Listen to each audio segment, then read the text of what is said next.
Hello, everyone. Hi, everybody.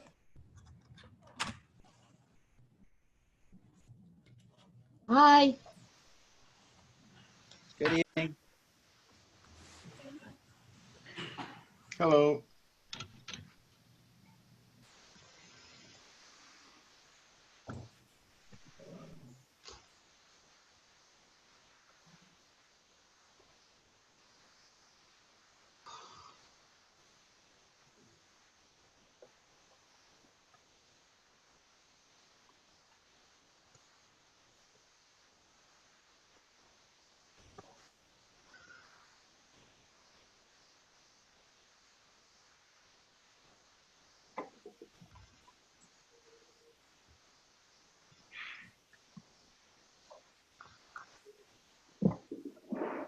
Shirley? Shirley Secunda? You're muted. You hear me, Bob? Yeah, I was going to say, I was going to mention the Sam Schwartz study during my report, unless you want to talk about it. Oh, no, you can talk about it. It's okay. I haven't, have you looked it over yet? I think that he once released it before. Yeah, he did one in the fall, and this one's the winter report. Oh, Yeah. so this is a new one. Okay. Yeah. Okay. Yeah. Okay. Well, you go to it. Okay. We have a quorum.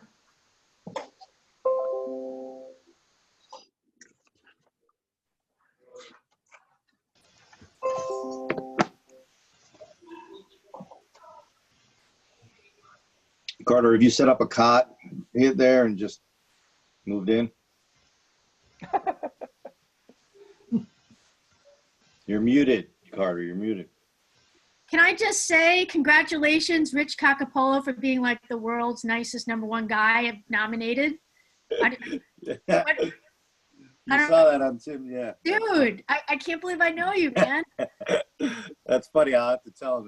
He'll think that's great. You'll have to explain. That's really funny. Story time. Oh, it's just a friend's LinkedIn thing. He's famous on LinkedIn. No kidding. How about my Oleg is, yeah. Oleg, my colleague, yeah. Oh, he's like LinkedIn famous. Yeah, he works for you, yeah. He reports, Rich is right on his heels though. He's a person. Okay. Oleg 2.0, Rich Cacapolo. Yeah, that's me. Oleg treats it as like a big math equation, like a big optimization thing. He totally figures out how to game it. Very cool. But he's good at gaming it because he's authentic. I believe he is, but I don't want to go off. All right, don't ruin the illusion all right, for I me. won't ruin it. All right, All right. don't blow it. I don't want to meet Yeah. give me my heroes. I won't do that. I won't do that.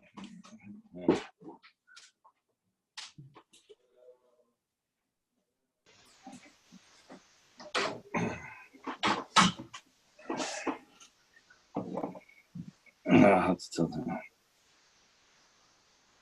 You're either in a disco or it's person of interest backdrop. Matrix. Oh, the Matrix. Yeah.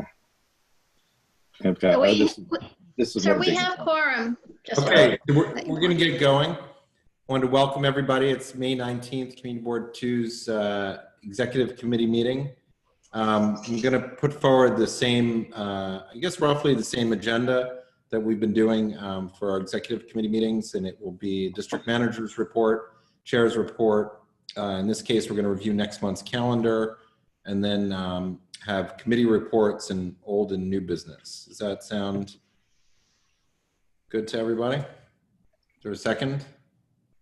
Okay, the agenda is adopted. I see some raised hands. Okay, great. So we're going to adopt the agenda. We'll start off with Bob. All right, thank you. Okay, I'm just going to mention a bunch of notices and emails I got from various elected officials and city agencies. First, Attorney General Tish James is going to be having a town hall meeting this Thursday, the 21st at 6 p.m. It's pretty much the same time as our full board meeting to talk about issues facing Chinese and Asian Americans during the Corona-19 pandemic. Secondly, today, Shirley and I got an email from DOT. They just released the winter quarterly report of their 14th Street Truck and Transit Priority Pilot Project. They were supposed to come to our board and other boards, I guess around the time when everything shut down because of the pandemic. So they released this report. It's currently posted on the Sam Schwartz website. I would imagine it's going to be on the DOT website as well, and we'll post it on ours. It analyzes data from January and February, pre-coronavirus. The data collection is currently on hold. And what it does is it looks at truck performance. It tracks performance of bus activity, vehicle speeds and volumes, bike and pedestrian volumes, and curbside activity. And so Shirley, that's all I didn't look at the results. I just looked at generally what it was going to be talking about. Department of Health and Mental Health had asked folks to kind of look at their COVID-19 page. They've updated on the website. They said there's more zip code data and it's more interactive. Department of Sanitation has suspended its organics collection program through the end of fiscal 2021, which is June of next year, due to budget cuts. Department of Consumer Affairs has suspended all sidewalk cafe fees during the state of emergency, which is a nice gesture since no one can use their sidewalk cafes currently. And also last week or the week before, the city council passed legislation doing the same thing, suspending sidewalk cafe fees into 2021. I'm not sure how deep into 2021. The Department of Design and Construction has just ended I guess a 2-month pause in the installation of water mains on West 3rd Street and the streets on West 3rd and between West 3rd and Washington Square South and between LaGuardia Place and McDougal Place. The work has started again, but they're not doing any work currently that would result in water shutdowns for the residents or any businesses that might be open. And lastly, Con Edison has suspended all meter readings. And that is my report. Thank you. Any questions? Okay, to you, Carter. All right. Thanks, Bob. So the date for the training with Hannah from Group Forward is going to be the Thursday, the 28th. So that's next week on the 28th. We just got a confirmation of that, and we're going to figure out who, if she's hosting the meeting or if we're hosting the meeting, but we'll send out the link information for that. Hannah apparently has quite a bit of experience in that working with Zoom and trainings, and so I think it'll be should work out really well. So we're looking forward to that. On the 27th next week, Wednesday, Lennox Health Greenwich Village is going to give an update in partnership with CB2.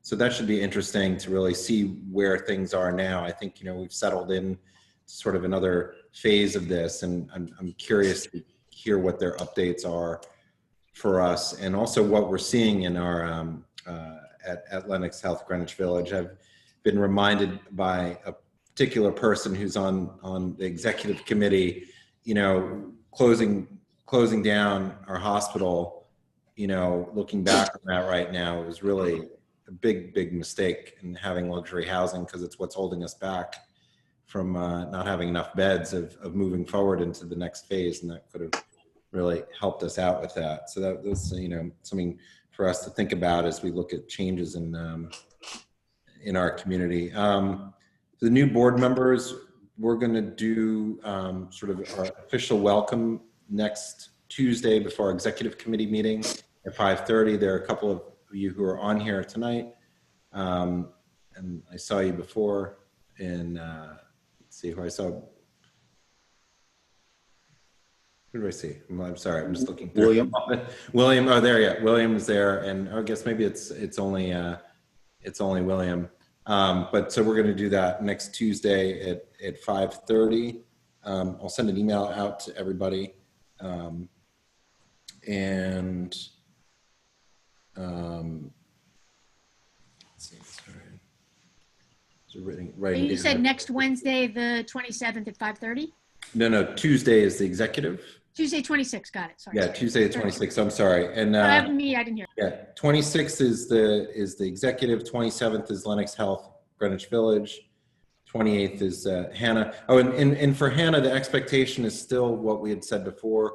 You know, I'd really like all the committee chairs and the vice chairs of all the committees to attend, and the executive officers and any other board members are welcome to attend as well. But just it's some, I think it's very timely, especially since we're meeting now on Zoom, to really get some good ideas. Carter, what's the time for that? It's 6:30 But until What's the date? on Thursday, next Thursday, the 28th. Okay. is it 1 hour, 2 hours? It's Bob, did we had it, it's think it's 2 hours. probably an hour and 45 minutes, but with a break in the middle. Right. So Right. it should be around 2 hours, maybe a little longer. And one of the things she actually said that's great about it is it's a little bit more efficient because you can call people from breakout sessions back right away. You can just stop things. So she said it actually, doing it on a video is a little better than doing it in person in that respect. And then from what I had followed up with that I had mentioned last week, I'm going to create a new working group that's yet untitled, but dealing with the outdoor seating for restaurants. And Valerie's going to chair it, and it's going to Joe, Bob, and Donna are going to be the members on that. And the plan is to come up with a loose outline of our criteria of what is acceptable and what's not. It's fairly straightforward since we deal with this all the time, and we're going to provide that criteria to the city council. And then after we have that criteria, we can discuss as we move forward. We're a little bit unique in a lot of the community boards in that we're not on a grid system, and so we've got a lot more opportunities in non-traditional areas to actually have outdoor seating that might work really well, depending on some of the guidance that comes out as we move forward from the Department of Health and some of the other agencies on that. So it's that I think that we're gonna, when we go over the calendar, I think we've got a meeting date for that. So we'll invite all of our community groups to comment on, if they've got any issues as far as any of the parameters on that. And I think that's pretty much what I've got. I'm going to share, Bob and I had forgotten that we didn't send out the calendar earlier, so I'm going to share the rough calendar for next month. Can everybody see that? So I think that, I'm not sure if all the committees actually have agenda items, but we're still not quite there yet of not having meeting dates. So I want to hold the meeting dates until there's a little more clarity on whether or not they're agenda items. It doesn't seem like we're going to have any quality of life items, but if we do, we'll probably do like we did last month and do it on the 8th before our executive. And I think on June 1st, instead of doing executive, we may have the working group meeting instead on that date. Does anybody any thoughts on anything? Janet? Yeah, we're trying to put together a group of local business owners to talk to them about what they would like, what would help them in reopening. Mm-hmm. And it helps to have a date. Can we shoot for the 16th? Any reason? Like, can we have that? Actually, we have that part is actually wrong. That was, I think Bob just carried it over because the full board, we'll move executive to the 16th and have the 15th is a possibility if we need a second SLA meeting. Just like it was this month. So did you want to have a resolution from that, or is that going to be a discussion, or what do you? Well, no one's brought us anything yet to vote on specifically, but if some good ideas come out of it, we may do a resolution. Well, because then it wouldn't be for the June full board meeting, because we'd want to do it before the executive. So, that's a good question, because that's something we'd have to schedule out in advance, right? To make sure that we get the participation. Yeah, so what On about, there. is the 9th out?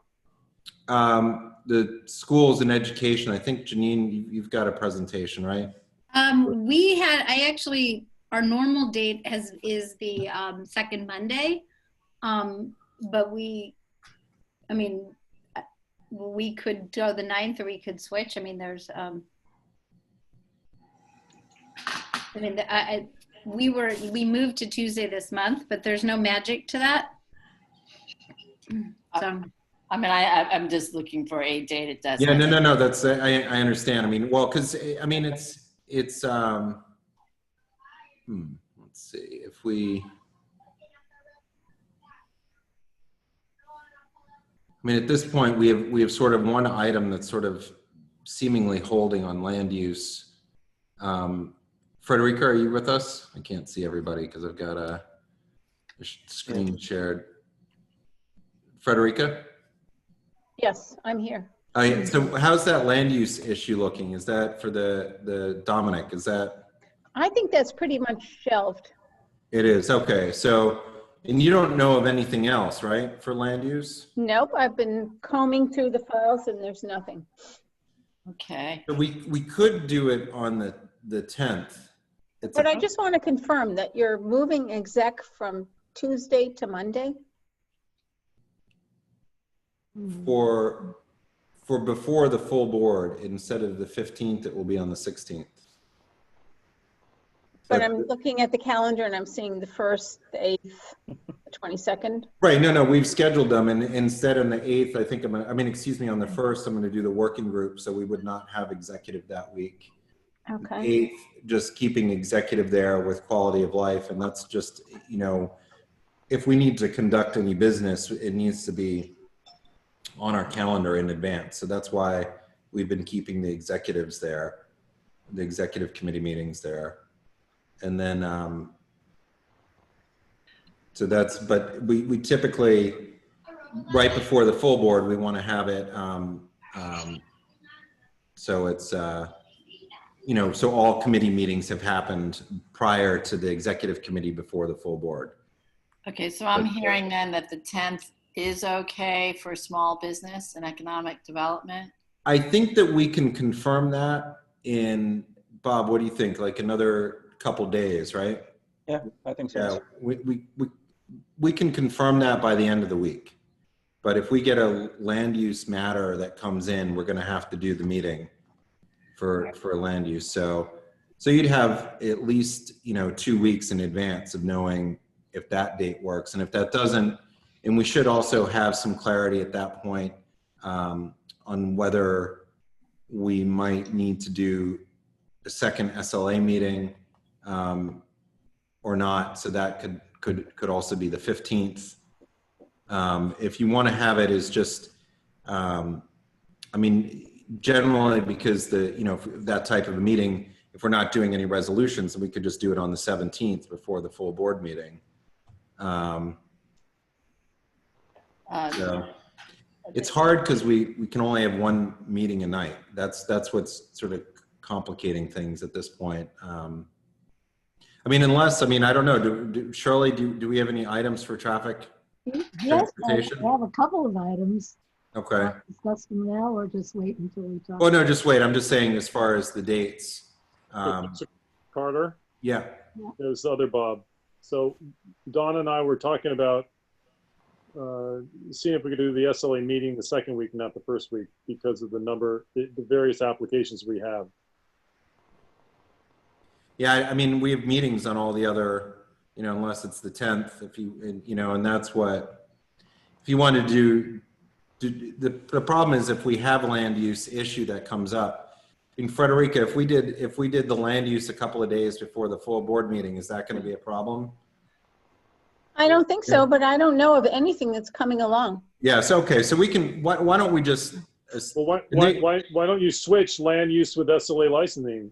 So the 10th to the 2nd, if there's nothing on land use, Well, what I was going to say is that I think Frederica and Bob, they've been pretty clear to us that they're going to confirm with us before they certify anything, right? To make sure that we can hear things. Is that correct? Yes, and they've also continued to kind of suspend the ULURP. Right. I'm anticipating that, you know, we might start to see some changes in June. So I just don't want to lose that. But there's going to have enough of a backlog and getting stuff certified. So we can probably be in good shape, Frederica, and just assuming we're not going to have a meeting, and we can figure it out if we need to, right? Sure, we can. Yeah.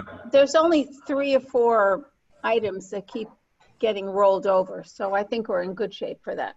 Okay, so maybe we should do the second SLA meeting on the 10th, and then do on the 15th do on Monday the Economic Development Committee. Does that sound? That's fine with me. That's fine. So, Donna, are you there? Yes, I'm Donna? here. Yes, I'm here. That sounds good to me. So 2 SLA licensing committee meetings on the 2nd and the 10th. Do we need the 2nd or just one on the 10th? From the list I looked at, there were quite a few. Yeah. I think we may need them both. Okay. Okay, so It gives us flexibility if we have 2 dates. And yeah, I know. I mean, you had about 12 items, right? I mean, Right. that's a lot to go through doing with the Zoom stuff. So and doing it the week or the day, a few days before the full board meeting Does not doesn't always work. Yeah. okay. All right. Janet, did you still have your hand up, or did No, that's it. All right. I'll take it down. Janine? That's it. I'll take it down Okay. too. All right. And Bob, you're I'm down. okay. Any other comments on the calendar? Okay, so I've got to move all of these little screens that I've got going on and figure out how to stop sharing the screen. Okay. All right, there we go. So that was the calendar. Bob, did you get all that? Yeah. Okay, all right. And then committee reports. I guess because everybody keeps moving around on the screen, I'm just going to go down alphabetically. So Robin, Arts and Institutions. Nothing to report. I was going to say that, you know, if in fact we were to meet in June, and, you know, it looks like everybody's bouncing around anyway, but the first Tuesday of the month is typically our meeting. So if that's becoming a consistent SLA night, that's going to eventually cause a conflict for me. Well, the first, I think the SLA meetings have been on the first Tuesday for quite a while. But I'm an SLA too. They seem No, to be right, getting right. behind Oh, I see now. what you're saying, right. So if they become the first Tuesday for both groups, then that's going to be prove to be a conflict for my committee. Got it. It won't probably be for June unless something suddenly comes up that's time sensitive, but in the it's actually something I'm going to raise at the borough board meeting, as far as the funding, that we only are able to have one meeting a month, or excuse me, at a time, because of the account settings that we have that they provided. So that's a good idea, just if we're going to keep doing this. I'd rather not bounce around too much. As it is, we tend not to be very consistent since we've been doing so many joint meetings, and we've been typically going on the night of the other committee. So I just, my attendance goes down when we're not consistent. That's it. That's all I got. Okay. Janet? No, nothing to report. Okay. Frederica? Do you recognize that I'm in Rich's apartment from the last meeting? Anyway, no, we have nothing. We have a lot of old stuff that keeps rolling over. Yeah, okay. Real quick, what's going on with the, what's happening with the Gansevoort stuff? Is that just now like? I hope nothing. Done? Nothing. I think they're still in the time period where something could be brought up, but it's Nothing, done. nothing. Yes. No, but I mean, but I mean, it's moved along to the next step. Nothing. Yeah, it's moving forward. It's done. Moving forward. Okay. Yeah. I like And, what you've done with the place, Frederica. Yeah. And Chenault? We have only 2 this month and nothing spectacular. And I don't believe we have any, or we have few, if any. I haven't really worked on next month. Again, Okay. I expect a deluge, and I think other people are as far behind as everybody else.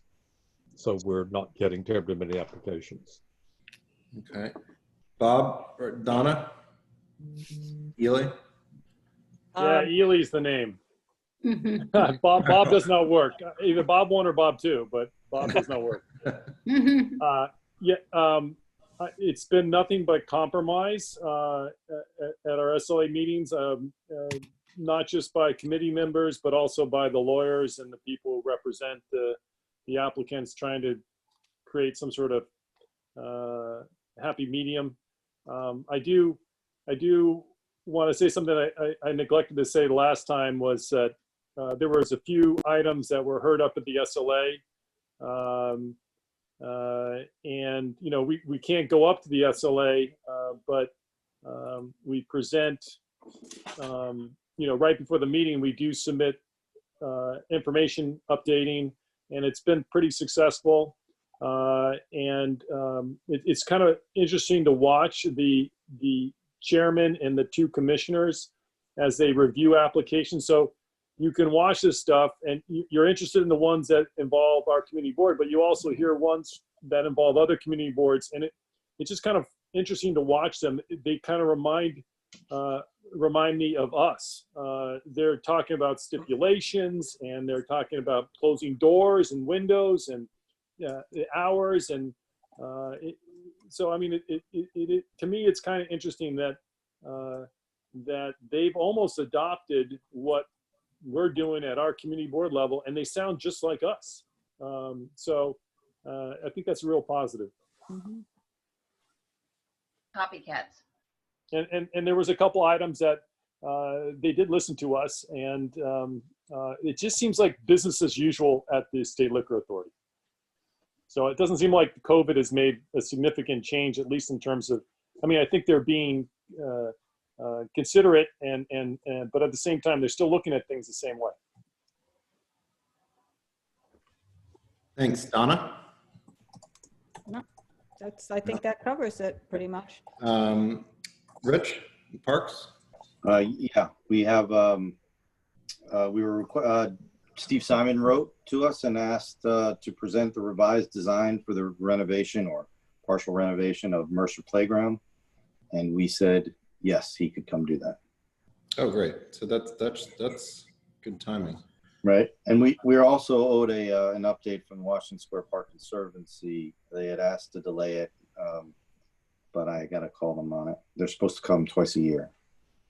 Yeah, and that would be nice to hear just what their plans are for the summer, right? And what's, you know, it's... and the whole George thing too, you know, his transition. Oh, right. Did you have a question, Shirley? Yeah, oh no, I don't have a question. I just wanted to give Rich a point of information. I was looking on CB1's website for traffic things actually, but I noticed that their May Waterfront Parks Committee agenda had face masks and parks and open spaces for discussion and possible resolution. Just wanted to pass it on to you in case you're interested in checking it out. Yeah, I'll check in with them and see. I'm really looking for guidance from Parks Department and from the precinct, and haven't gotten a clear answer back. I've been trying to get Steve to give me a strong opinion about what they want, and then how it, you know, what they intend to try to enforce. Yeah, I went over by Washington Square Park this weekend, and also Pier 45 and just Hudson River Park. And in Washington Square Park and the western end, Janet had raised the question about the cars driving around the park. And the 6th precinct only has 1 car that's there. And as a result of that, I brought that up and said, you know, it's really not helpful when they're by the arch. So they're now in the western portion of the park, and they just park right inside the center West Gate, and they've been handing out masks to anybody who's not wearing a mask. And so they're not, at least during the day, they're not driving around. The specialized units may, so if you've got the Hercules units or anything else, they're the ones who have multiple vehicles that are coming into the park. And so they're not the local precincts. And at Pier 45, I didn't see them handing out masks, but they had the metal barricades at the front of both piers. There weren't enough people there for them to stop anybody. It was pretty relaxed. The bike path was not crowded at all. I think that was on Sunday. It was a little cooler, but still it was a nice day. But I did raise sort of the policing to the police department in the park, and there's really a reluctance, I think, to get engaged too much, except to remind people. And the way they've been reminding people is, they say, hey, if you don't have a mask, we can get you one, or here's one. And that's been what they've been doing here. I'd be very curious what Steve Simon has to say about what they'd like to. Yeah, he does. Yeah, I haven't gotten a good answer back from him on it. But I saw exactly it was Donna who had raised it last time. Oh, okay.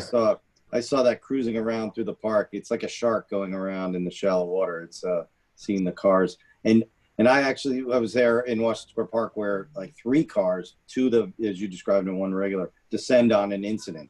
And it's pretty intense. They rush in there. So yeah, it's they're definitely seeing a presence there.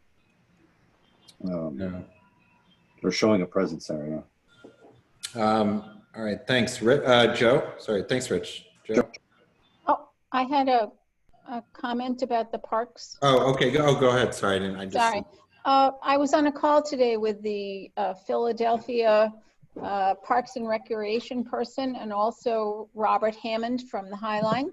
Yeah. And they were talking about wanting to kind of reinvent the budget line of parks so that parks could be included in infrastructure and also in, what was the other thing? Infrastructure and social services. That they felt that the last couple of months had showed the importance of parks in a way that perhaps it hadn't been appreciated in the past. And they wanted to kind of reinvigorate their presence in city budgets.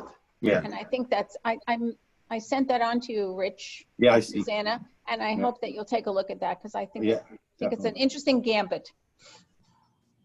Yeah. Yeah, that idea of how you get in a budget, or how you how you get budget allocation is an interesting one. I'm not sure if infrastructure is the best line. It seems like a good one, but this came up a bit too when remember when the national park was coming to Christopher Street and Sheridan Square, and there was some discussion of how does the federal government, how do we ensure that parks would be funded by the federal government? And I wouldn't call them tricks, but there are strategies like that as well. I remember in those conversations. Right. There's a lot of strategies, and I mean, when you think about how the percentage of the budget that's for parks, what is it, 0.5%? Yeah, yeah. And so, the importance of parks today, tomorrow, in the next coming months, I think that it's a good argument for looking a little bit harder and how we can more mandatory, increase their presence. Yeah. But I thought that both infrastructure and social services was an interesting gambit. So this is a good good idea. I've got to see it here. Yep. Shirley, was your hand still up from the last time? No, that was okay. last time. That was all right. And Chenault, I see you've got your hand up. Yes. I was in the park by the river today, as well as on a number of the streets between 7th Avenue and the river. And the people had masks, but the use of them was, in many cases, they might as well not have.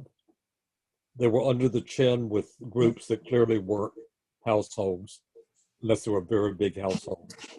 And it was just a general not adhering to what I understand is the way that they're supposed to be used.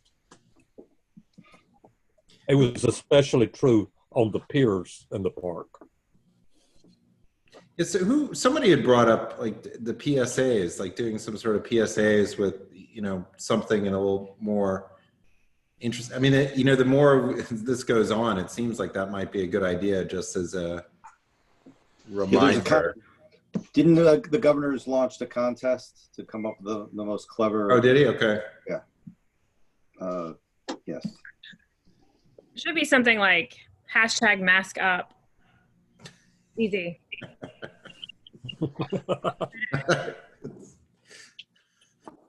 Hello? Yes, it's Ed. Oh, yeah. Ed, go ahead. Yeah. Yes, I just want to talk about I was quoted by Lincoln, you know, there's a special report about my involving with Chinatown, the parking. I think the park also provide, in addition to social service, they also put mental health. You know, especially Chinatown, the housing is very crowded, double up, triple up, quadruple up. So the people has no time to compose themselves, you know, living in a multiple dwelling. And so people in the park, they can compose themselves to make their own plan, to refresh air, and, you know, do their own plan. I think of course, Washington Square in Village, the people different. I think many are single person, they can come to park to get more mental health, you know, enrich their personal life to enhance social integration, social interaction. Of course, not now, you know, but I think the park has also can play quite important role in promoting the community mental health project, I think. Thank you. Yeah, thanks, Ed. Yeah, I think that's definitely true. And going on to quality of life, Joe? We just had one sidewalk cafe application, 3 tables and 6 chairs, and it was recommended unanimously for approval. Okay, great. Janine, you had a great meeting. We're going to have 2 and maybe 3 resolutions. We talked about after school funding and programs and remote learning. We had about 242 people on the call, 10 via phone and 232 via Zoom, with 6 principals and 2 people from the DOE. It was joint with Community Board 1, and just a shout out to Mar Fitzgerald and Patricia Laria, because it was all hands on deck in terms of monitoring Q&A, bringing people in and out. And thanks to Carter and Valerie for sort of helping us set everything up. There was another topic about in support of federal legislation for remote learning. CB1 is writing that resolution, and I've yet to get a copy of it because the staff apparently fact checks and fixes them up. But I would just like a draft version. And if we don't get it soon, we won't consider it. So that was, and I just want to share a couple highlights going forward. So I just saw today that Columbia and NYU announced their opening in the fall. And some of you also saw today the DOE announced summer school it's going to be remote. For New York City students, it's going to be 16% of students are going to summer school. 102,000 of them were required to attend for promotions. That's up 231% from last year. So there's a lot of stuff going on. The Duarte Square School that we got out of the Hudson Square rezoning is moving forward, and I spoke to their lobbyist or consultant today, Castera, and I spoke to Mike Mirasola at the School Construction Authority today. And depending on the timing of a meeting tomorrow, they may present some preliminary plans either in June or July, but they're just schematics. I think the main thing for this community board is in 2012, during the rezoning, the renderings, which obviously are 8 years old, showed a ground floor playground. And the plans that were on YIMBY and have been released to the public show a 5th or 6th floor playground, it's basically a toddler playground of 3,000 square feet. So it's just a different plan. And a year ago, the community participated in a scoping session for Duarte Square Playground, but now we have new information that the school across the street, which eventually will serve 445 students, really won't have much of a playground, and therefore what is on the ground floor at Duarte Square might be needed, should possibly serve that population. And I just want to throw it out there that I know it's a parks issue and not a schools issue, but I think that's reason for parks to just sort of hear about some of those changes. And I'm not sure what the best way to do that is, Rich. Any proposals you want to? I mean, at a minimum, I think they need to, I think it would be helpful for them to understand what has changed in terms of the school design. And I mean, I have no idea what they're planning for that, but it's my understanding they're designing it now. So before it gets too, No, you're right. I mean, if this is going to be a bunch of planting beds and look like Spring Street Park, that's not going to really work for children at an elementary school. So I think it's important that we sort of, I mean, that's a material, the design change is a material change in terms of who and how that park might be being used. And I think it's important for parks to understand that. We could write them a letter right away and ask Steve to talk. I mean, it could be coming to, write a letter describing what we know has changed. Do you guys know if the old street bed there, is that now part of the actual building site? Because that was supposed to be like an overhang with access at street level, right, when the original design was done? No, I mean, the original design showed lots of parks and pretty pictures and stuff, but, and it's out of scale. But it did show, right now the building has a bigger footprint. So the drawings that we saw in 2012 had a smaller footprint with a ground floor playground. And this obviously allows them to make a bigger building footprint and sort of wedding tier cake it as they head up, as they go high. I mean, it's but I was saying, I think that they had that larger ground floor because they had to have access to the city services underneath. So that's why I think that, so if they're building a bigger building, did they actually figure out a way to have those services in the building, like in a sub-basement? I don't know. I mean, that would be what they would share with us. But I did also ask, because we had a side letter agreement with then Speaker Chris Quinn that added additional gymnasium space in the building. And I did ask, and that is part of the plans, but it's not going to have a separate entrance. It's going to have the same entrance. But other than that, I mean, I really don't have a lot of details. We had maybe like a 7 or 8 minute call today. Well, I have an open thread with Steve on some of the other stuff. I can ask him to come speak on what's changed, or he can add it to his other topic. Yeah, I mean, I think the main thing that's changed is that, when there was a scoping session a year ago, there hadn't been any plans batted around, and the last thing anyone had seen was from 2012 that had a ground floor children's playground. And now we're looking at a rooftop playground, which just, changes access and, and so forth. So, anyways. Yeah, happy to, I can write to him right now. Okay. Yeah, I got an open, he's going back. I've got him right now. Okay, perfect. That's probably the best and fastest way to. All right. Because I also, that's a good call. I can definitely ask him. And then the last thing is the city council is holding a hearing on the budget and remote learning on May 27th.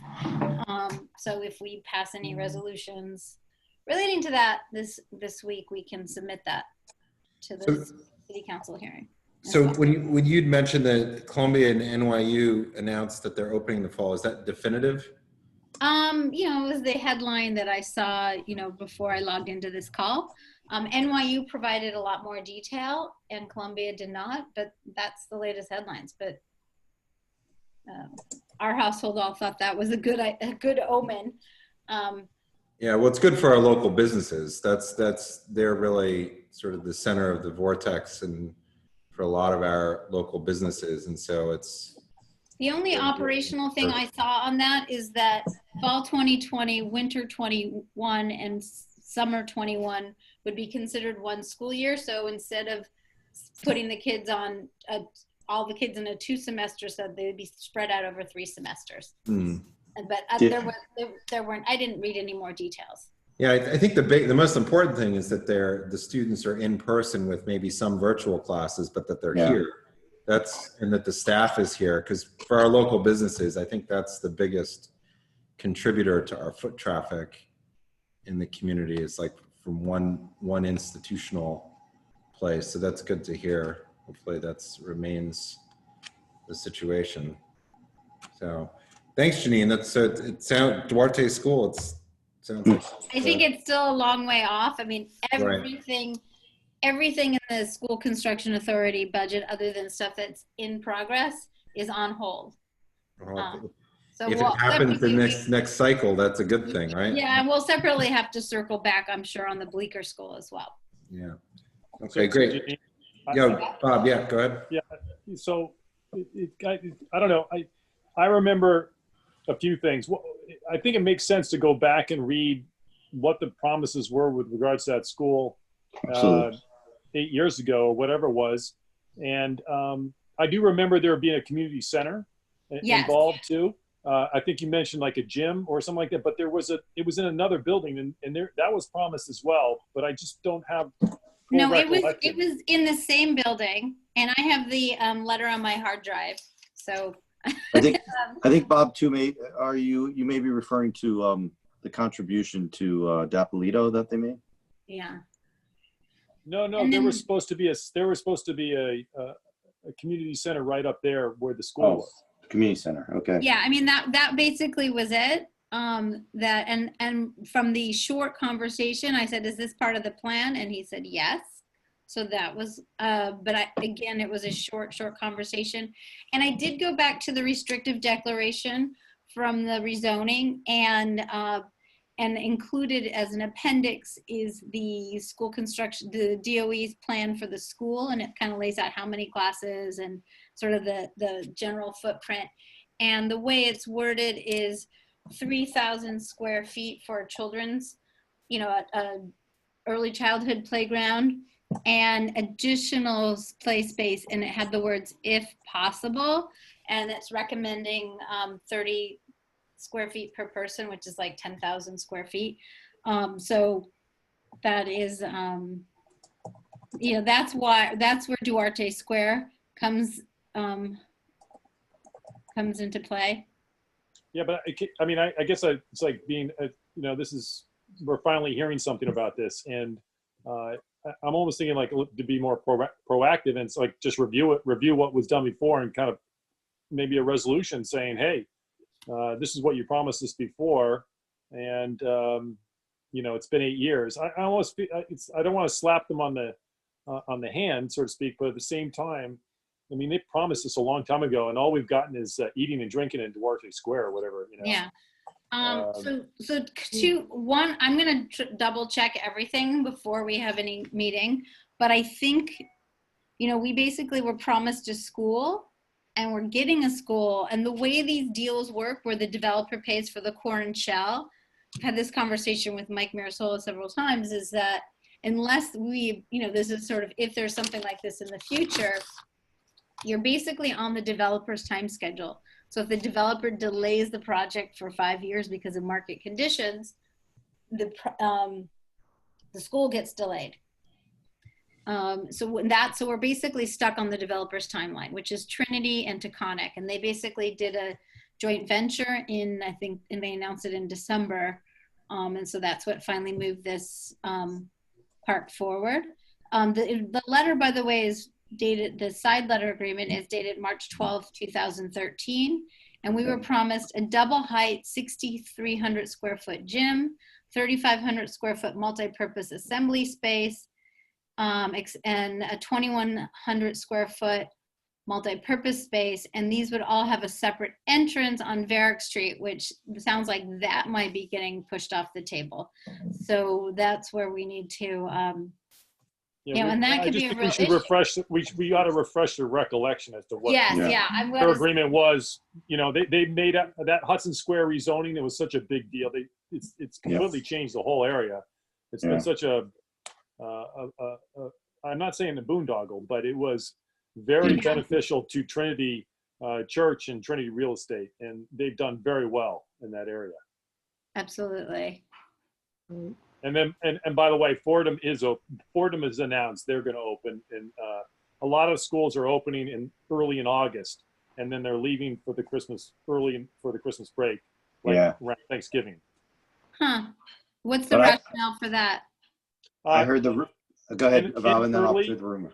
Yeah, they want to get in early, and then in case there's a second wave, they'll be home. The kids will be home already. I heard there was a second theory that it might. They're really concerned about the first-year students either taking a gap year or switching schools, so that they would have the first-year kids come early and then have the older classes come later. So that it wasn't massively crowded when the first-year kids arrived. I'd heard that about Fordham and NYU both. So staggering the start dates, but starting with the freshmen. Bob? Yeah, I don't know if Ginny mentioned this, but if anyone wants to look at the letter she was referring to or the restrictive declaration, they're both on the website. Just click on the new public schools link and it'll take you to it. Okay, Thank great. you, Bob. That's convenient. All right, we're good. Shirley, traffic? Yeah, so I guess I'll just start with what we just did in May. We did have a presentation from DOT on the Open Streets program with a big Q&A session. I guess a lot of you actually participated. We did get a great turnout. I'd just like to, since the report on that is just in the minutes, I would like to have some outlet on the CB2 website, if there's a place for that, to have a Q&A on there, because I think a lot of people are interested in the information that came out. And DOT is supposed to come back with answers, hey, this week, we'll see. But there will be continuing added information. So Bob, would that be feasible? Bob Gormley? Don't hear you. Bob, you're muted. Yeah, no, I was reading something, Shirley. I didn't hear you. I'm sorry. Oh, just that I wanted to put the Q&A from the DOT presentation on our website, because we'll be adding other information as it comes in as well. And is that feasible? Yes. Oh, okay. Now to June. Okay, so CB3, their Transportation Committee passed a resolution this month supporting expansion of the open spaces program to allow for restaurants to provide outdoor seating, tables and chairs, properly spaced for social distancing and dining, and either expanding into the street bed or, like the street seats, using parking spaces directly adjacent to the eateries for outdoor dining. Anyhow, we wanted to support CB3 in that action, and so we're having that on our agenda, actually as two separate items. One would be the expanding into the street bed, the other would be the move similar to street seats. And I was thinking it might be a good idea to have the Economic Development and Business Committee participate, as well as quality of life, because it's their interest too. So I think that's what the working group is really going to be setting up the criteria for, and really allowing the city the freedom to, as they move forward, to come up with that, because this is probably going to move quickly and then slowly. And I've been working with the Speaker's Office and the New York Hospitality Alliance, who's really been working on that. And that's why we want to come up with sort of the broader criteria under which they can figure out in the next month to month and a half about how they can actually make this work. And, you know, that's really what the criteria is about, is sort of what are the realm within which this can work. as far as is creating a balance between the residents, the businesses, and most of the use of the streets is something that's done through our quality of life committees, through licensing with DCA for the street events. And so that's where the licensing would probably occur, sort of the top licensing for any extension of outdoor eating would be through DCA. Okay, so what are you suggesting? That we don't have these items on our agenda? Or that we should have them as a support for CB3? Well, what we're trying to do, I mean, is we're working with supporting the industry and what they're doing on this, and they're the ones who are going to be actually utilizing this. I mean, we want to participate as their ideas are unfolding so that we can support them as they're going forward with this. Just answer my question. I'd like to know whether I should be putting these on our agenda. Usually this is a traffic consideration in the sense of the use of the street and the design of the street. And so, but usually it's actually not. It's actually not, and it's just something that we've been talking about. These are generally done through DCA for the events. Does it come under the realm of DOT as well, or doesn't it? It does come under the realm of DOT. I think it's under resolutions would go to DOT to say we support these things. Now we could just do it as, and we were going to do it as a support thing. But if you feel that we shouldn't be doing it at all, what I'm saying is that of DOT, then we won't. Well, the DOT is not going to be the lead agency on eating and drinking on the streets of New York. That's no, but they will be on deciding which. They will be the lead on deciding which streets will take part in it, won't they? I mean, they've already taken the lead on that. Yeah. Well, I actually. May I speak? The CB3 Transportation Committee is the origin of the resolutions that they have. So it seemed like a logical thing to support their resolution through our Transportation Committee. Now, beyond that, you feel that a working group is the right thing, the right way to go in encompassing all the different aspects. That's a whole different story. Well, guys, the streets are going to be. I am talking, Clock Garter. Okay. I am talking about it from the transportation and use of streets according to DOT point of view.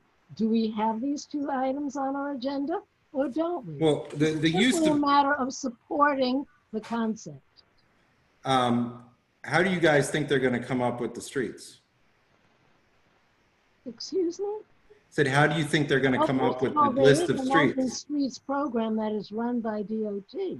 Right, but this isn't going to be a part of Open Streets. What this is going to come out of, and this is why we want to be very supportive of the specific criteria. It's going to come out of the businesses that actually are number one, going to be ready to be open.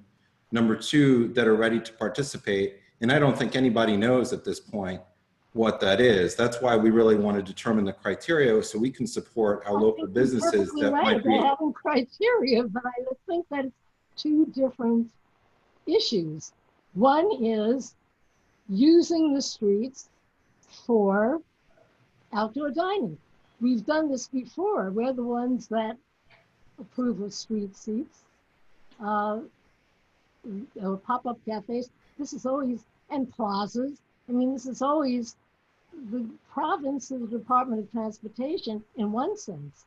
But obviously, you're going a step further. I'm just asking you whether we should be having these two items so we can at least support the concept.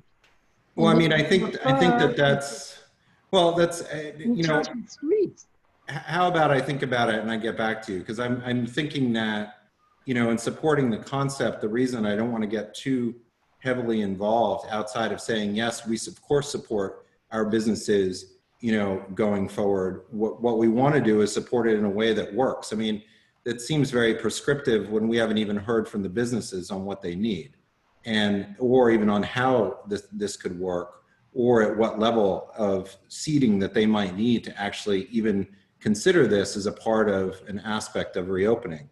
Just supporting a concept isn't really dealing with our local businesses. We have a lot of different mixes. They're in a lot of different areas. And what we want to do is to make sure that we can include all of them in some sort of a concept that can work going forward. I think the first step is to tell DOT that we're in support, just like CB3 is. That's my feeling. And then we could always. I'm sorry, Shirley. I'm sorry, Shirley. What are you in support of? I'm not really following exactly what it is that you want to do. Of two possibilities. One would be actually opening streets to having tables and chairs outside, which has already been discussed. I think a lot of you have received Bo's email, which pointed out, what was it, Lithuania, the Repurposing. But I mean, Shirley, I think that the point is that that's a given. We do support it. It's a question of how it's implemented, and that's really what's unique to us. We're very different in our community board than a lot of other community boards, in that we don't have a traditional grid system. A lot of this is, we have a lot of grandfathered commercial spaces. They're in residential areas. And so what we want to do is, if this is going to work, we need to have this conversation by saying, hey, here's the broader criteria. When it gets to the point of restaurants even considering that they're going to open, that we have a criteria and they can go forward and have a discussion. I mean, it's Carter, a lot do you of. think that this is premature at this point for us to consider it? Is that what you're saying? Look, I mean, what we want to do is support our local businesses in the best way possible that we can, within a set of criteria that's going to not create any type of a strife with the residential and the commercial uses. And I think that most people that I've spoken to from a lot of community groups, the criteria is really what we want to support the industry with. And when they're going to the governor and they're going to the mayor and they're going to the city agencies, it's the criteria that's going to drive this program as they run into those roadblocks. Where do you propose to solicit that criteria? Well, that's what I said in the working group that we've established. That's going to be meeting on June 1st. Is the working group open to other members, or Anybody can come to the meetings. There are open meetings, just like all the other committee meetings. And who are the members of the working group? Oh, I'd gone through this before. Valerie's going to chair it, and it's going to be Joe and Bob and Donna. Those are the two committees that we have, the three committees that we have that deal with the licensing for eating and drinking. That makes perfect sense. I'm not questioning that. All I'm saying is that from a transportation DOT streets aspect, ordinarily transportation committees at least show what they support. CB3 has just done it, and it seemed a logical thing to support CB3. But wait a minute, I'm still talking. And I gather also that CB4 is going to write a similar resolution. Usually this is the way the community boards work together, the particular transportation committees. Yeah, I mean, I talked to a number of different community board chairs today, and, the idea of how we're going to go forward with it, and they thought it was a great way to go forward, with this, because but I nothing to do with the other. I think that the criteria is very important to establish first. I mean, look, we got 160 letters in opposition, when we did the open streets, and the way that was handled. And that's not the way that this is going to happen. This is something that we're building consensus through our board you're comparing and bringing apples people and oranges together. from one person who is in charge of the Soho Alliance, who wrote a very dishonest email to his constituents, misstating the nature of the Open Streets program. I think that's all past anyhow. Since then, we've had a meeting this past month where probably the same number of people showed up who were interested in getting answers about the Open Streets program. And I think that many of them expressed the possibility, if it was possible, to participate in that. So that's gone. That's a past issue regardless. And a lot of that came out of the wrong message that came out. That was supposed to be with a cover message that said these were preliminary ideas. And so that has nothing to do with anything we're talking about right now. We're just simply Shirley, talking about. could you just Shirley, could you just outline again what the proposal is? Sure, I'd be happy to if I'm allowed to. I'm not following it. Okay, this is what CB3 came out in support of the expansion of the Open Streets program to allow for restaurants to provide outdoor seating, that is, tables and chairs properly spaced for social distancing and dining, either expanding into the street bed or similar to street seats, which we have done in the past, which would make temporary use of parking spaces directly adjacent to eateries for outdoor dining. Okay, so this is not coming from the Department of Transportation. This is coming from Community Board 3? Community Board 3's, the Department of Transportation is running an open street program. This is Community Board 3 is doing 2 resolutions which came out of their transportation committee. We would like to support them. Okay. Simple as that. All right. I guess it's not being proposed by the city of New York. So I'm just saying that I understand now what we're trying to get at here, and I understand it, but it's a pretty big issue, and it's going to come down the pike. It's clearly going to happen, and so I guess so. The idea is just to follow along with Community Board 3 and try to promote it. No, it's Community Board 4 is also supporting it. Bob, I don't know about your committee, but we often support other community boards' resolutions and actions, and they support ours as well. Yeah. And since this is, and you're right, Bob, it's coming down the pipes. And which Bob are you talking about? Right now, and certainly the Speaker of the Council is in favor of this, and there's a lot of talk in favor of this. So it seems like a nice idea to have 2 simple resolutions, if the input is such that it is in support, to just simply support it. Very simple. But surely that's what Marlena Rivera is also in support of this. The people from her office spoke at that meeting. No, we get all that. We're a step ahead of that. This is, this working group has been a part of, Shirley, going back to discussions with the Speaker's office when we were speaking in early April, when, I had said to you that, that there was a lot of opposition to Broadway, which was well before the meeting that we had on this. I mean, this is not a new concept. It's now that we're ready to start discussing the mechanics of how it's going to work in our community.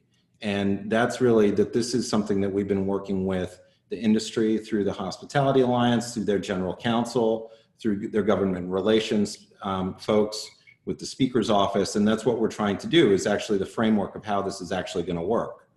And, that's an overlaying of a significant number of regulatory agencies, and the basic framework of what they're looking for support is not just that we use the streets. It's actually significantly more than that. And those are the areas where it makes it comfortable for people in our community to actually go sit down outside and eat. And a part of supporting this is not other people coming here. It's really about creating an environment where our own community is comfortable going outside and eating. And that's why I've been working and talking to them at length about this for a long time, so that we can come up with this. We have the most sidewalk cafes of any community.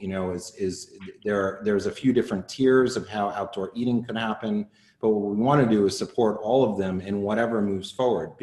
Limiting our scope to sort of narrowness is not what we want to be doing. We actually want to be expansive in our support in actually anything that comes up, as there may be little roadblocks that are hit or any other little issues. And that's why really looking at this from what do eating and drinking establishments generally need as they're going forward, that's in the issues that they have with the community. That's what we really want to address. It's not particularly complicated. We do this all the time. The issues that we do hit up and what we want to, and the reason the criteria is so important is we have so many grandfathered commercial spaces that are in our zones that we want to have a support that if their communities actually do support doing things in some zones that aren't typically done, that there's a criteria for that, so that there can be a discussion when you take the next step of what actually might work. We don't know what streets or any areas would want to be closed because we haven't heard from the businesses that would be servicing them. So you're simply saying that it's totally not a transportation issue. I agree with everything you're saying. I think it's a good idea to combine all these things, of course, and that it's a very important aspect.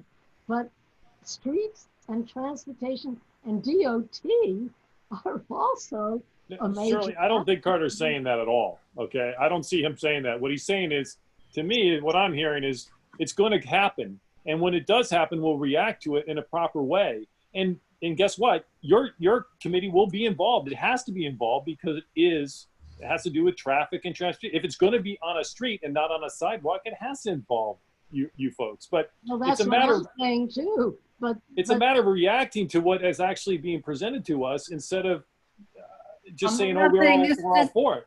The You know, city, I would be careful doing that. we often don't just react to things. Half the things that the transportation department comes up, you know, it's residents saying, "I want this." So it's not a city program. Just to say, just because the city hasn't initiated a programming, that's what we're here for. We're here to push the city to actually implement this program. Because I just want to say on this, we don't have a month or month and a half. Like if we want to support our small businesses, sometime by Memorial Day, this thing has to move quickly because the window for small businesses to make a little money is June, July, August, September. And then, you know, all bets are off. Yeah, but if they move quickly, we have to move quickly. It's right. We have to move quickly, but Carter says it's about a month. Guys, but moving quickly, of course, but here's the reality, the phasing of things. New York City is most likely, from my understanding, June 15th is the earliest date for phase one. That means July 15th is the earliest timing from the schedule the governor's announced as far as any type of outdoor eating. And that's quite a number of weeks away from here, and this is evolving. I mean, it's not like people are going to be doing this in an unsafe way. What we're trying to do, what I'm trying to put forward here is saying these are what our community is okay with, and that's how we support the industry as they're moving forward in their lobbying efforts, is saying, you know, this is not, closing the streets is a given. I mean, I don't even think that that's something that, what is the hurdle here? The hurdle here is putting together all the different agencies in a way that this can actually happen. And that's, you know, and that's what we're trying to do here with the Quality of Life Committee, which is generally doing this within permitting, because this would be within some sort of a city permitting, and it probably would be under DCA because it's eating and drinking. And then the liquor licensing, it's dealing with the same quality of life, and the SLA would be involved in this as well. I mean, and that's, in fact, that's the first question, I think, or one of the earliest questions that the governor's office asked the industry, is saying, well, what you know, that from the liquor authority's perspective, well, what do community boards think about this? And so that's really why, you know, we need to get on support with the industry itself and the freedom that they need to be flexible in doing this. I mean, there's a lot of people don't realize, but this crosses into very uncharted territory for a lot of outdoor eating from a health perspective in a regular restaurant service and serving liquor, and whether, you know, there's a lot of issues about how would you have somebody actually serving tables and seats as far as, you know, the service of alcohol. Alcohol can't just be picked up and wandered around with. That's not the way that those types of laws work. And the sidewalk cafes, it's very prescriptive on how everything is set up. Right now we have social distancing. And so these are some of the issues that are really going to stop this program from happening or not. It's not whether or not, you know, they're using the streets. And so that's what we want to make sure that the industry understands, that we as a community support that. Here are the few areas that there's an issue. This gets the community groups in support, that even if there's an R zone, that they may be able to close that and have commercial use of the street, which traditionally, you know, is not something that happens. And so that's why I think it's important to have the discussion about the criteria. Definitely. You know. Nobody said it wasn't. I had a few hands up, but I just wanted to go. So Janet, you had raised that, right? And William? Yeah, my question was going off of your point earlier about we don't know exactly yet what small businesses are asking for. Is there a unified way in which we're determining exactly kind of what the restaurants within our area are looking for? So in terms of, we need to do this many tables to break even, we need to be open these kind of hours. is that kind of coming from top down, or are we taking some kind of survey within the district? Well, if I can say, that's what our meeting is about coming up, is that we want to get these people at the meeting to find out. I mean, Carter hasn't answered that too, but to start getting information, feedback. Well, for a lot of this, I mean, and this is where the industry, you know, there's already the stopping points. And, you know, one of the things right now, which we have, you've got the businesses that are already open. So most of them already have some indication of their takeout business. A lot of those would certainly benefit. It's easy for them to add outdoor seats. But what we're really talking about, the time period, is when restaurants can open with interior seating. And so if you've got a restaurant that is at 50% capacity, and that's the opening requirement. If you remember when they closed, it went from 50 2 days later to closed. So if the opening, you know, if let's say it is 50, and that's being, I think, very optimistic that it's at 50, the idea is that if you're able to figure out a system that can kind of work on the fly with businesses that are considering opening as we get closer, because again, those businesses, I'm sure, are still considering whether or not they're even opening or not because of what they may be on the hook for when they throw open their doors. But if they can only have 50% capacity inside, it may mean that they need to have, you know, 10 tables and 10 two-tops outside somewhere to make it work, or 15 two-tops.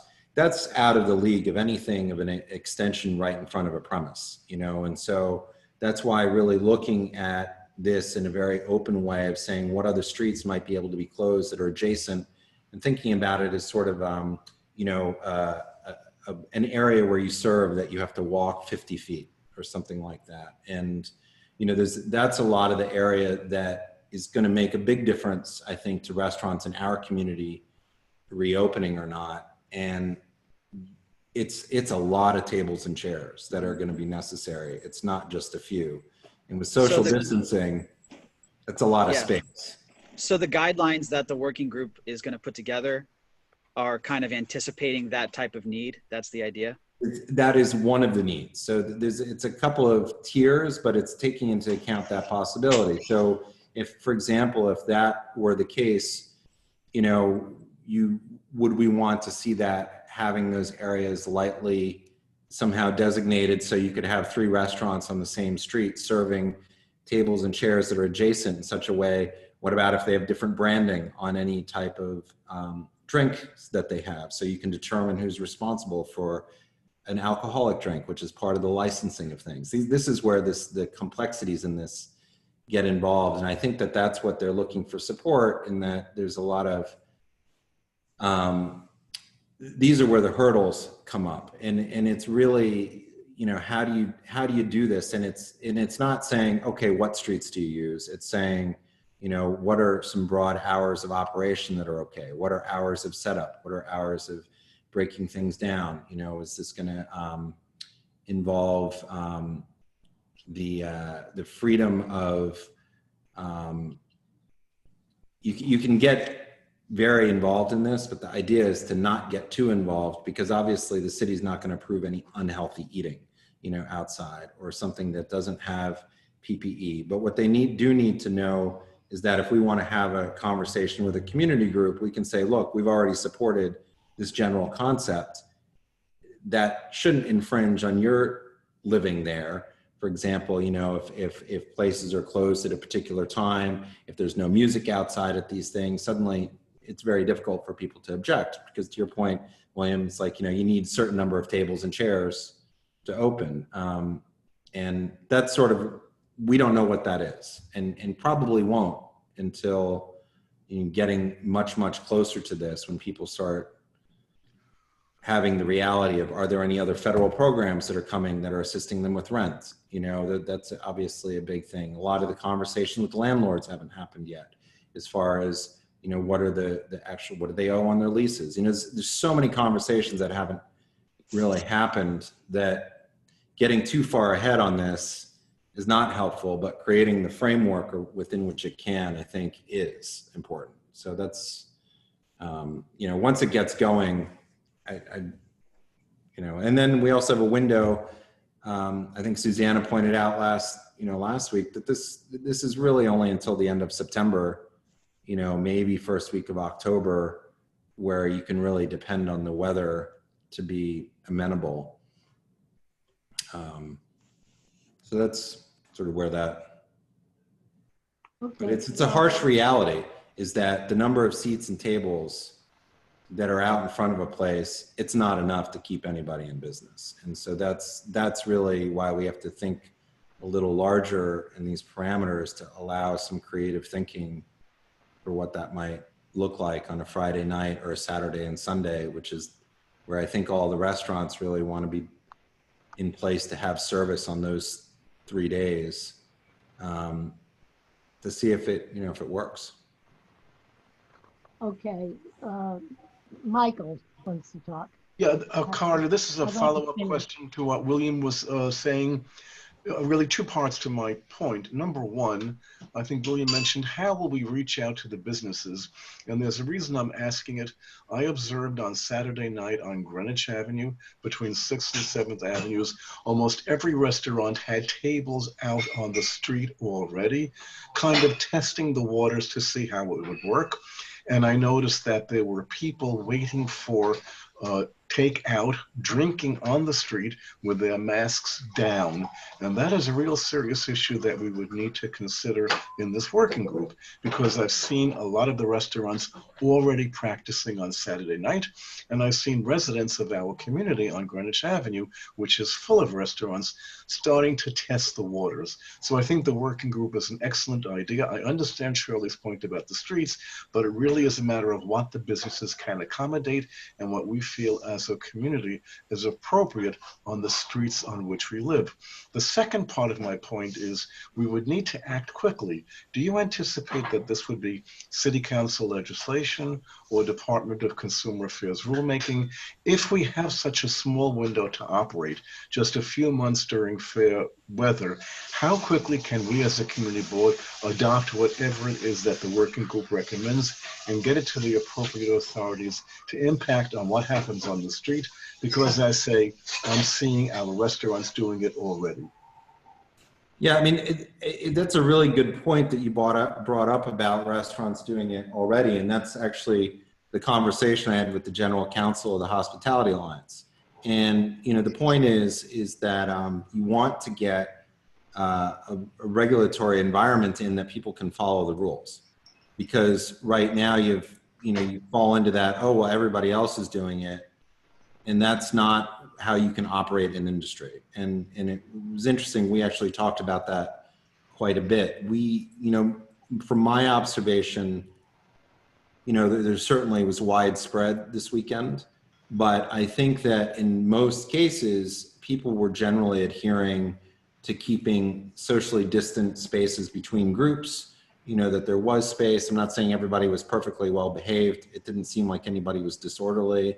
There was organic spreading out, I think, because there was not delineated space, but most of those people were drinking on the street, and that's not legal. It's probably never going to be legal in New York, and that's just the way it is. We're living in an environment right now where, you know, it's a little complex. You know, there's some, even this weekend you saw in the press, you know, the police are saying one thing, the mayor is saying something else, and then there's a little bit more of a unified message the next day. But, you know, this is a narrow window. There's not a lot of people on the street yet as far as traffic, but that's going to change very quickly, to your point. But the flip side is the eating and drinking, or the outside, is not going to happen next week, and it's not going to happen in 2 weeks. If you go to the governor's phased plan about when those activities are safe, you know, there is a staggered period. It's going to happen very quickly. You're right. Under whose legislation? I think they're still trying to figure that out. Nobody knows. I think that the industry said, hey, let's get this conversation jump started. That's why they sent out a bunch of stuff on Friday and today about this. And it's just to get the conversation going.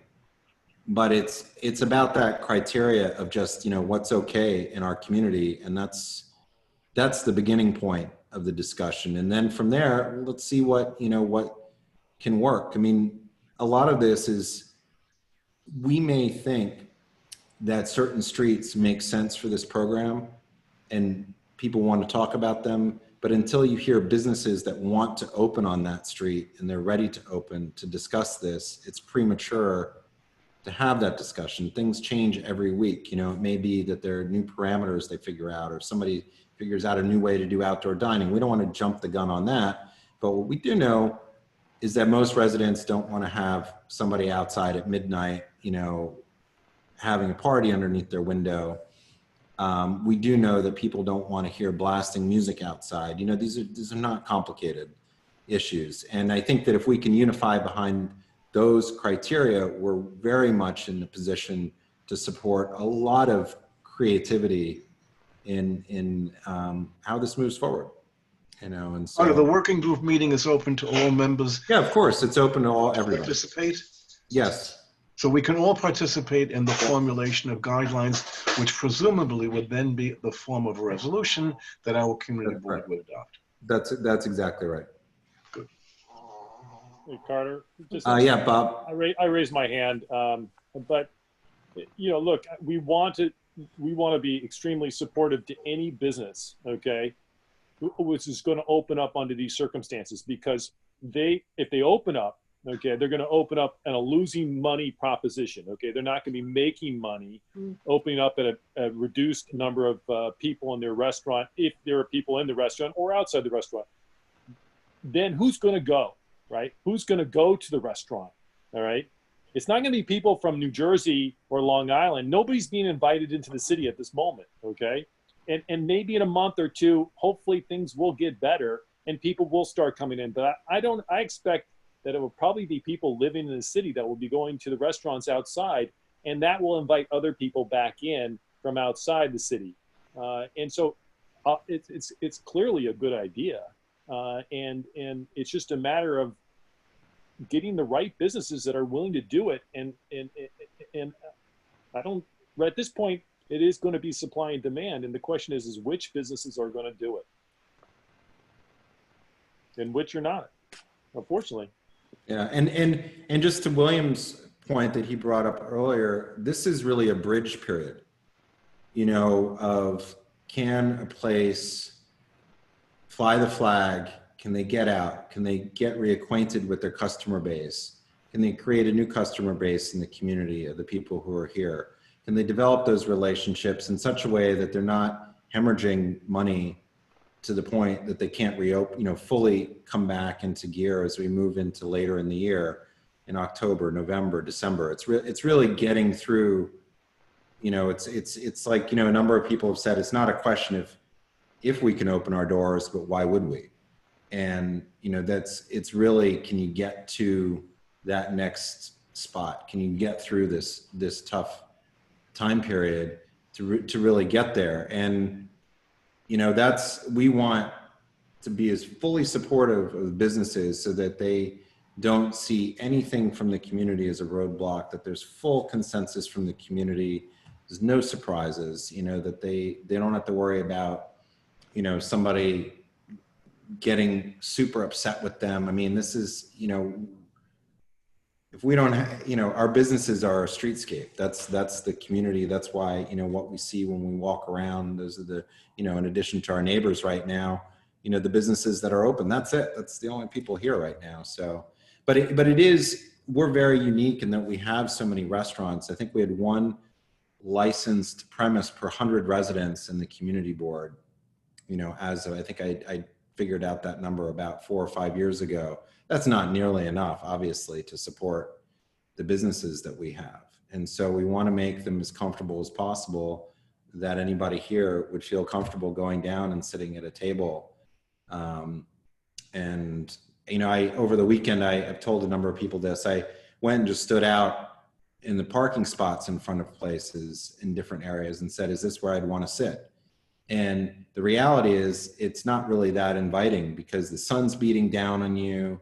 It's hot, you know, it's like a little dusty, it's a wider avenue, but closing off some of these other, you know, side streets or smaller streets that we would never traditionally consider might really work because they're really pleasant and they're actually nice and they're trees and they're not in the sun and they're not the big wide streets. And that actually could really work as a pretty inviting area to sit in. And so you know, that's why I just don't want to be very prescriptive, because if there are 3 restaurants around there that want to do it, let's hear what they have to say and what their plan is. And, you know, if there's nobody, then we won't, you know, that's not up for discussion, obviously. But that's sort of where the thinking is on this.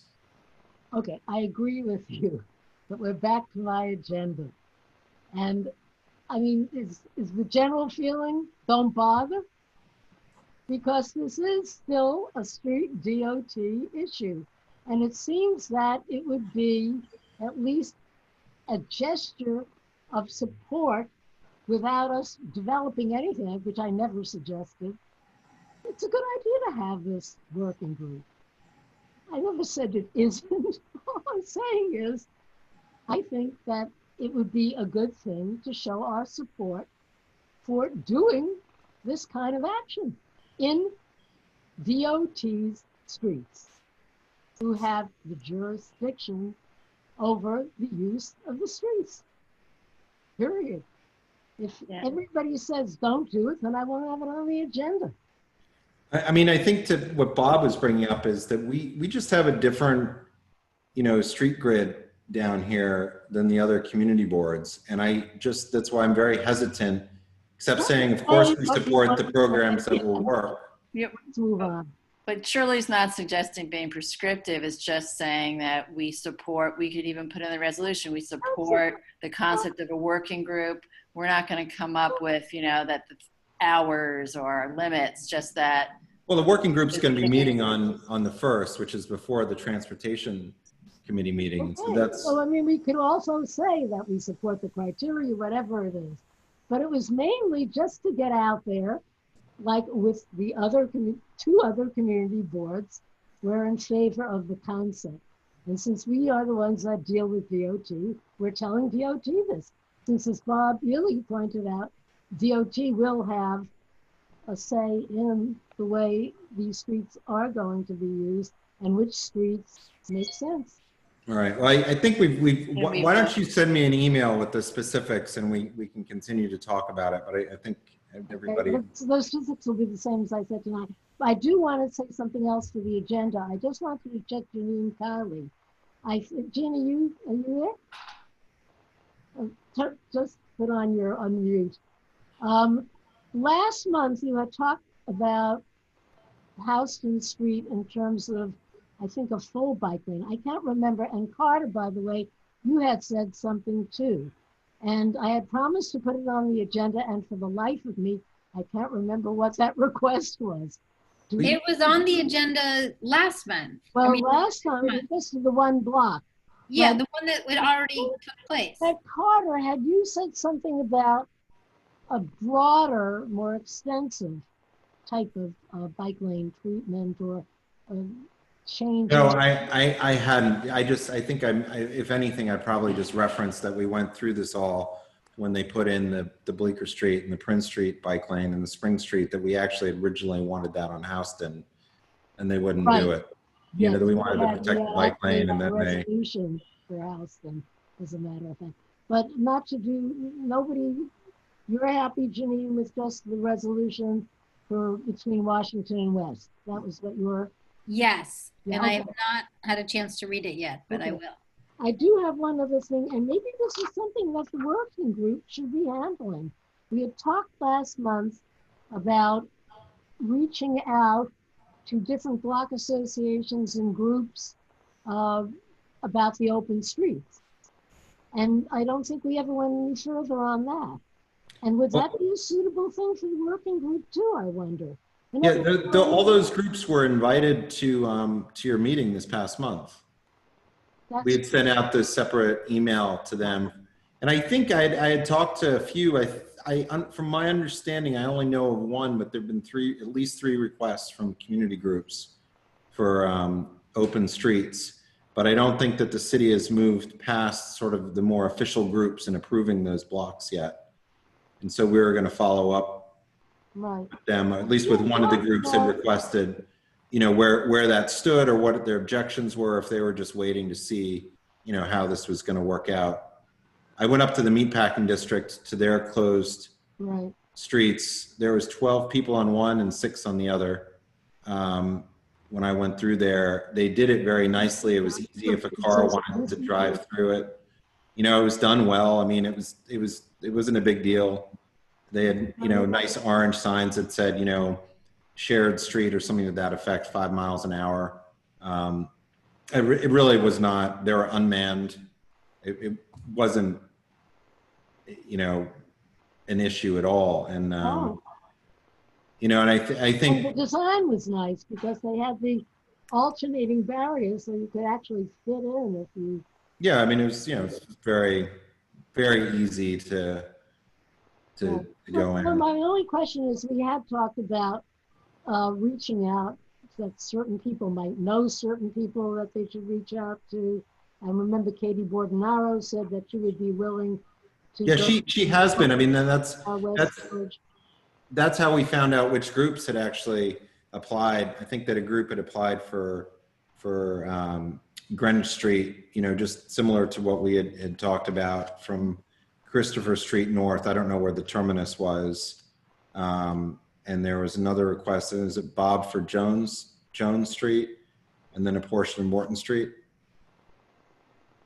That, yeah, Bob's nodding his head yes. So those were the other requests that he had heard about, and I had heard about from the community group, and he had heard about at his district service cabinet meeting from the agencies. Well, I'm just wondering, based on the conversation, should we go further? I mean, should that be coming out? Yeah, no, I think that the idea is that they haven't gotten to the community groups yet for approving any of them. And so I think I don't think they know what their parameters are yet. I'd rather, you know, anybody can apply. We can push that. I mean, I think as people see this expanding, but frankly, I don't think anybody is really, you know, clamoring to close the streets because there's hardly any cars on the streets. I know on Morton Street on Saturday, I was there right around 7, and I guess they've started a little tradition on Morton Street, just east of Hudson, that everybody actually doesn't bang from their windows. They all come out on the street. And so, you know, there are about 75, 80 people, maybe a little bit more, who all live there and come down on the street banging the pots and pans. And then everybody dispersed, you know, after about 25 minutes and went back in. So I don't know. I mean, the city streets is really, it doesn't seem like there's a lot of traffic that the community groups are clamoring to close the streets, but that could change as the summer goes along. Yeah, also, you know, part of those two streets are very, very small. It's one teeny tiny little block all the way on the west side over there. So it's not a good metric, I would say. But, you know, just to drag the conversation out even further and make it more miserable for everybody else, don't you think that it might be a nice idea just to have Janet and Shirley participate in the working group to just incorporate their voices rather than go on and on? Everybody else is able to come to the committee meeting. It's like that's the reason that we have those. The people. Was there a reason why you excluded somebody from economic development and? Yeah, because this is not economic development. This is an extension. Well, it is kind of economic that development. Doesn't bother me, but I like to pursue this other thing. We have had people say they are interested in doing open streets, but they feel that the demands are so draconian. But I think that's the clarity, which I guess DOT needs to give. Well, I mean, I think that's the found out some things about. It's not very. I don't know. It's not very inclusive right now, the way that you're partitioning everything off. But if you want to go that way, that's fine. Oh, that's the way I've decided to do it. So I've talked to a number of people, and you know, I think it's a good way of going forward with it. Understood. We're right now it's May 19th. You know, we just had our first 2 weeks of warm weather. I think that going forward, as far as the open streets, I think there's going to be an evolution as people figure out, you know, how this is going to work. And I don't think that there's going to be, if it's easy to do, I don't think that there's going to be, you know, super high hurdles to close the street. It's you know, it's just an evolution of going through slowly and seeing how it works out. I think even just having those two, you know, not very utilized streets in the meatpacking district, is just to see if the setup itself works and if that's enough that stops cars from driving through. That's one of the big concerns, you know, should they be manned or not? I think that that just demonstrates that maybe it's possible to do it without that. And so, you know, as we move forward every week, I think that you'll see them probably become more accommodating as far as their demands as it's tested out, you know, and it goes forward. But the police department apparently had also gotten some complaints on one of the closed streets that cars were just driving down at regular speed and weren't noticing, you know, or weren't responding to that. So there are some other ideas, you know, maybe even having some cones at some point further into the street to sort of remind people that the streets are closed. I mean, there's all kinds of small things as far as working this out, but from what we understand, they have not responded to any community group yet as far as approving anything, but that could change. Yeah, well, I was just wanting to point out that some community groups seem to have been interested, but they were afraid too much was demanded of them in terms of removing the barriers. Well, that's where in the meatpacking district, you wouldn't have had to move the single barrier. Right. That is. You know, so that's. Yeah. So I think a lot of that just has to be clarified and clarified by DOT as to where, because they keep saying that they will supplement where necessary, but they really haven't given us any clarity on when or how. There's an example on the Upper West Side on 75th Street. It was requested by the local block association, and they got it. And NYPD brings the barriers in the morning and takes them away at night. So the precinct's taking care of it, but they did respond to the neighbors. So anyway, that's just one example. The only neighborhood group I know. I think everybody's tired of this conversation. I was going to say, are we? Nothing more to say. Okay. All right. Great. Thanks, everybody. And we'll see you on Thursday. And thanks, William, for joining us. Okay.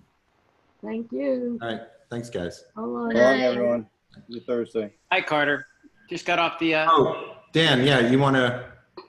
You can update me, I guess. I can update you. I'll stay. Yeah. I'll stay and take the minutes. If you want more audience. Yeah. Dan, so what do you got? Well, ultimately, we all know the letter that we submitted to the governor and to Madeline. It was well received by Madeline. There are a lot of issues at Hudson River Park when it comes to actually enforcement.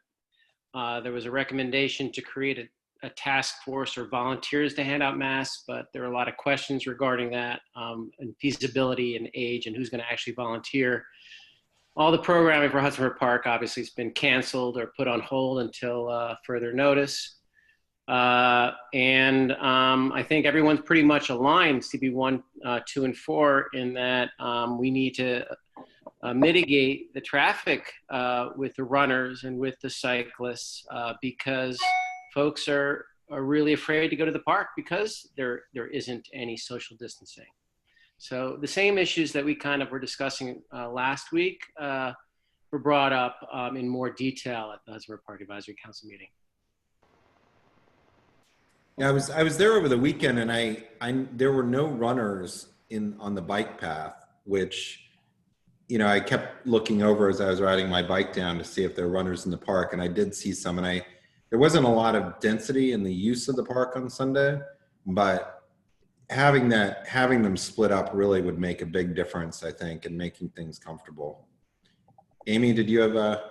Yeah, I just want to say we walked over on Thursday night last week. Yes, Thursday night last week. It was a really nice night. It was so packed. Yeah. I can't even tell you. I mean, so maybe on Sunday it wasn't, but we pretty much left. And people weren't wearing masks, runners, you know, don't care. All I'm saying is maybe on the weekend it wasn't, but it was so packed. I did walk over there this morning. It was lovely. Reasonable number of people. Even though runners still weren't wearing masks or whatever, but at least there was room. They do have a new safety officer now at Hudson River Park. I don't remember his name offhand, but I think his name begins with Brian. And what Brian is doing is he's coordinating with the NYPD, and they're handing out masks. And they do feel as though they're making a difference, that with a little bit of social pressure, more and more folks are wearing masks. And for instance, they used the dog run as an example. They opened up the dog run last week and no one was wearing masks. And within 2 days, everyone was wearing masks because it was understood that this was the right thing to do. And they feel as that example, if can be continue to spread. Madeline's biggest fear is that once parks are open and businesses are open, all of a sudden our guards are going to be let down. And how do we, besides signage, which they are creating in the park, how do we make sure people understand that it's, you know, masks are still important in Hudson River Park, especially if you're exercising and especially if you have no gym to go to, because in the park is the best option at that point. Has anybody heard any guidance on like gyms or anything, like wearing masks? Does that even, you know, runners wearing masks? I mean, is there something where it's the breathing isn't restricted in such a way that it's going to impact people exercising? Gyms are the last phase to open. Yeah. So I just don't think anyone's, you know, it sucks to wear a mask and run, but figure it out.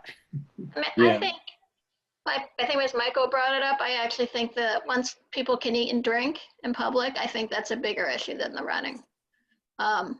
Because you can't have a mask and eat and drink. I have no solutions or anything, but that is something that the city's gonna have to take into account. You can drink with a straw, but it should. There's a new mask where it's remote control that opens up and closes. Hey, Rich, I did want to say, batteries included. Pier 45 did come up. There was concern that you know, the liquor license being provided to the Pier 55 concessionaire was going to create crowding, and there were questions asked on how that's going to be mitigated, considering that so few outdoor areas in which to get alcohol. There was no resolution. It was just kind of noted. That's interesting. Those tables and chairs are set up pretty far apart on the north side there. I wonder if they could drag that out a little bit more, and I don't know if they'd make enough money though, if they'd have enough tables and chairs, but. And would the park prohibit them from selling drinks to go? That's the other really big issue, obviously, in the park if they opened. That was a point. And one thing that Jeffrey brought up that we haven't really discussed, I haven't heard if we've discussed it, and this is a traffic and transportation issue, is that if people aren't using public transportation in terms of subways, Jeffrey feels as though the impact to the park is going to be, we didn't really get into detail, and we kind of ran out of time, but private vehicles are going to be on the rise. And it's going to really affect quality of life. And Jeffrey's feeling as though there's going to be a lot of traffic coming up because of the use of private vehicles. And he's trying to coordinate something in CB4, but it might be something that I want to talk to him more at depth about it, and maybe how we can coordinate and what he sees as a solution. But he feels that there's going to be a lot more cars in a very short period of time, very, very soon. A lot more cars. Because people are not going to be taking public transportation. Yeah. Yep. Well, I mean, and that's sort of one of the issues, right? Is, I mean, what is the MTA doing that's going to make New Yorkers comfortable?